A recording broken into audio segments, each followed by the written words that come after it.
உங்கள் பகுதி செய்திகள் இடம்பெறும் நியூஸ் 25. ஏற்றம் தரும் ஆண்டாக 2026 அமைய இனிய புத்தாண்டு நல்வாழ்த்துக்கள். கே குமரவேல், 25வது விட்ட கழக செயலாளர், கும்பகோணம் மாநகர அதிமுக. புத்தாண்டில் அனைவரது வாழ்வும் சிறப்புற அமைய வாழ்த்தும் பொறியாளர் வி சிவக்குமார், தஞ்சை வடக்கு மாவட்ட அமைப்பாளர், விளையாட்டு மேம்பாட்டு அணி. அனைவருக்கும் 2026 ஆண்டு சிறப்பாக அமைய நல்வாழ்த்துக்கள். பத்திர எழுத்தர் தங்க Ganesan, GSA job centre, register office எதிரில், திருவிடைமருதூர். 2026 புத்தாண்டு அனைவருக்கும் சிறப்பாக அமைய வாழ்த்தும் பி முருகேசன், திருபுவனம் வணிகர் சங்க தலைவர், தஞ்சை வடக்கு மாவட்ட செயலாளர்.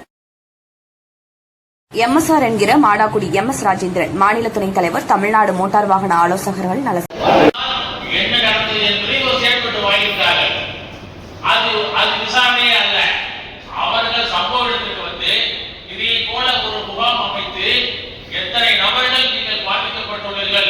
ஒவ்வொரு நபரும் எத்தனை லட்சம் பணத்தை இழந்துள்ளது என்று அவருக்கு கேள்வி கேட்க வேண்டும். அப்படி கேட்டு ஒரு நடவடிக்கை எடுத்திருந்தால்தான் அந்த முதல் தகவலை பதிவு செய்த காவல்துறை அதிகாரிகள் உங்களுக்கு ஆதரவாக ஒரு நடவடிக்கை எடுத்துக் கொண்டிருந்தார்கள் என்பதை நீங்கள் நம்பலாம். ஆனால் ஆடுதுறை சித்ரா சிட்பண்ட் நிதி நிறுவன மோசடியில் இன்னும் பொதுமக்களுக்கு தீர்வு கிடைக்காத நிலையில் அனைத்து பொதுமக்களும் ஒன்று கூடி ஆலோசனை கூட்டம் நடத்தினர்.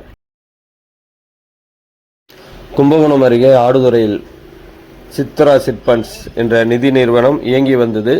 இது பல ஆண்டுகளாக இயங்கியதால் பல்வேறு கிராம மக்கள் அந்த நிதி நிறுவனத்தில் ஏல சீட்டில் சேர்ந்து பணம் செலுத்தி வந்தனர். இந்த நிலையில் அவர்கள் செலுத்திய பணத்தை சுருட்டி கொண்டு நிதி நிறுவனத்தின் உரிமையாளர் ராதாகிருஷ்ணன் தலைமறைவானார்.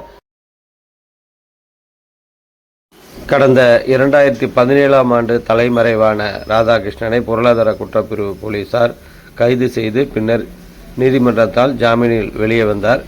இதுவரை பொதுமக்களுக்கு பணம் திருப்பி தரப்படவில்லை. இந்த வழக்கானது இதுவரை முடிக்கப்படவில்லை. தஞ்சை பொருளாதார குற்றப்பிரிவு போலீசார் இதன் மீது அக்கறை செலுத்தவில்லை என பொதுமக்கள் குற்றம் சாட்டி நேற்று ஆடுதுறை கூட்டத்தில் கருத்து தெரிவித்தனர். தொடர்ந்து இந்த வழக்கானது விரைந்து முடிக்க வேண்டும் என ஆலோசனை கூட்டத்தில் பல்வேறு கட்சிகளைச் சேர்ந்த நிர்வாகிகள் வலியுறுத்தி அரசை கேட்டுக்கொண்டனர். தமிழக அரசும் இந்த பகுதியினுடைய சட்டமன்ற உறுப்பினரும் இந்த பொதுமக்களின் குறைகளை நிவர்த்தி செய்ய நடவடிக்கை எடுக்க வேண்டும் என வலியுறுத்தி பேசினர். இந்த வழக்கை விரைந்து முடிக்க பொருளாதார குற்றப்பிரிவு போலீசார் உடனடியாக நடவடிக்கை எடுக்கவில்லை எனில் பல்வேறு கட்ட போராட்டங்களை நடத்துவது என இந்த கூட்டத்தில் முடிவெடுக்கப்பட்டதாக கூட்டத்தின் ஆலோசனைக்கு பின் நிர்வாகிகள் தெரிவித்தனர்.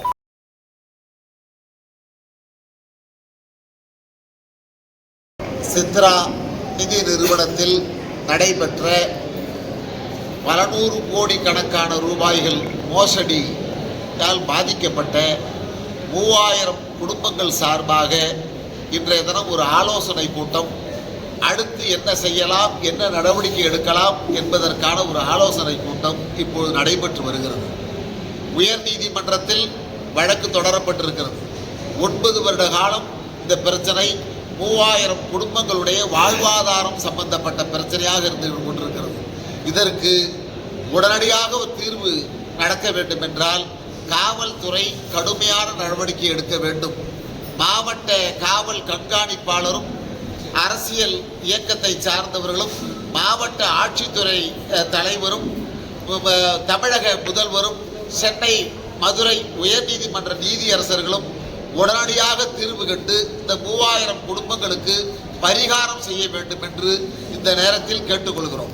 அதுவும் தவிர ஆடுதுறையினுடைய பெரிய சிறப்புக்கு செல்வாக்கான அமைச்சர் கோவி செழியன் அவர்கள் ஆடுதுறை தொகுதியை சார்ந்தவர். முதல்வருக்கு பக்கத்தில் 4வது இடத்தில் அமரக்கூடிய மிகப்பெரிய பொறுப்பை வகிக்கக்கூடியவர் கோவி செழியன் அவர்கள். வரக்கூடிய தை மாத பொங்கல், தை பிறந்தால் வழி பிறக்கும் என்று சொல்வார்கள். பொங்கல் தினத்திற்குள் அல்லது தை பொங்கல் முடிந்தவுடனே கடுமையாக காவல்துறையின் மூலமாக அமைச்சர் கோவி செழியன் அவர்கள் இந்த பிரச்சனையில் தலையிட்டு 3000 குடும்பங்களுக்கும் நீதி வழங்க வேண்டும். அவர்கள் போட்டிருந்த அந்த வைப்பு தொகையாக வைத்திருந்த அந்த பணத்தை 3000 குடும்பங்களுக்கும் திரும்ப மீட்டு தர வேண்டும். அது அமைச்சர் கோபி செழியன் அவர்களுக்கு பாதிக்கப்பட்டவர்கள் அனைவரின் சார்பாக இப்பொழுது இந்த கோரிக்கையை வைக்கின்றோம். இது சம்பந்தமாக அனைவரும் அமைச்சர் அவர்களை நேரிலே பார்த்து மனு செய்து உடனடியாக நடவடிக்கை எடுக்குமாறு கேட்டுக்கொள்வதாக இப்பொழுது ஒரு தீர்மானத்தை நிறைவேற்றி இருக்கிறோம். மூலமாக நாங்கள் நிச்சய நம்பிக்கை வைத்திருக்கிறோம். அவரால் முடியும் என்ற நம்பிக்கை வைத்திருக்கிறோம். அதுவும் தாமதமானால் ஆடுதுறை பகுதி ஸ்தம்பிக்க வைக்கக்கூடிய அளவுக்கு 3000 குடும்பங்களையும் அழைத்து வந்து போராட்ட களத்தில் என்ன சார் ஆலோசனை கூட்டம் நடந்தது? அதான் இந்த 2017ஆம் ஆண்டு ஆடுதுறை சித்ரா சிற்பண்டு ராதாகிருஷ்ணன்கிறவர் நடத்தி வந்தாரு. அவர் திடீர்னு அதை மூடிட்டு எங்களோட எல்லாரோட பணத்தையும் மோசடி செய்துட்டு பணத்தோட தப்பிச்சு போயிட்டாரு.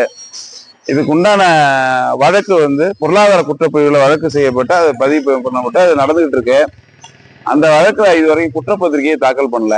நாங்க மேற்கொண்டு மதுரை ஹைகோர்ட்டுக்கு போய் அங்கிருந்து ஒரு நம்பர் ஆகி இந்த ஒரு வார கெடுவுல திருப்பியும் கொடுத்தோம். அதுக்கும் இவங்க செய்சாக்கவே இல்லை, இன்னும் அதை போய் நம்பர் ஆக்கவே இல்லை. எதா இருந்தாலும் அவங்கள்ட்ட ஒரு மக்களுக்கு செய்யணுங்கிற ஒரு அபிப்பிராயம் இல்லை.